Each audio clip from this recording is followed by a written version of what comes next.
Highlights केल्यानंतर माझ्या केसांची अवस्था एवढी भयानक झाली होती आणि त्यात तुमच्या सगळ्यांच्या इतक्या साऱ्या कमेंट्स की हा हेअर कलर तुला छान दिसत नाहीये, तुझे अगोदरचेच नॅचरल केस खूप छान होते, त्यात तू छान दिसत होती, तू हा हेअर कलर करायला नको होता, ब्ला ब्ला ब्ला. आणि तेवढ्यातच तुम्हाला माहितीये का, मला उद्या फंक्शनला जायचंय आणि आता मी या केसांचं काय करू मला काहीच समजत नाहीये. आज संध्याकाळी मॉलला जायचं होतं कारण उद्याच्या फंक्शनला जायचंय, त्यासाठी गिफ्ट घ्यायचं होतं आणि मॉलला जाऊन फक्त गिफ्ट घेऊन घरी येणारच नाही ना. रिद्वी मॅडम ऐकायलाच तयार नाही, त्यांना गेम झोनलाच जायचं होतं.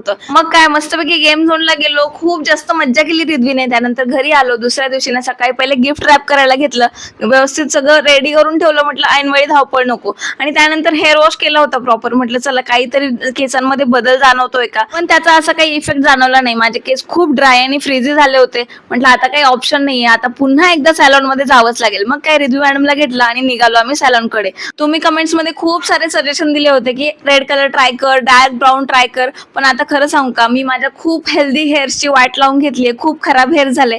मी आता वाटत नाही की यानंतर कधी हायलाइट्स किंवा हेअर कलर करेल. आता हेच हायलाइट्स घालवण्यासाठी मी ग्लोबल हेअर कलर करून घेतला आणि त्यानंतर स्पा सुद्धा घेतला. म्हटलं थोडेसे डॅमेज झालेले जे केस आहे ते थोडे तरी रिपेअर होतील. आणि माझा बिफोर आणि आफ्टरचा लुक खरंच चांगला दिसतोय. मला नॅचरल केसच चांगले दिसतात माझे. आता हे मला खूप जास्त पटलंय, जे तुम्ही पण म्हणत होता.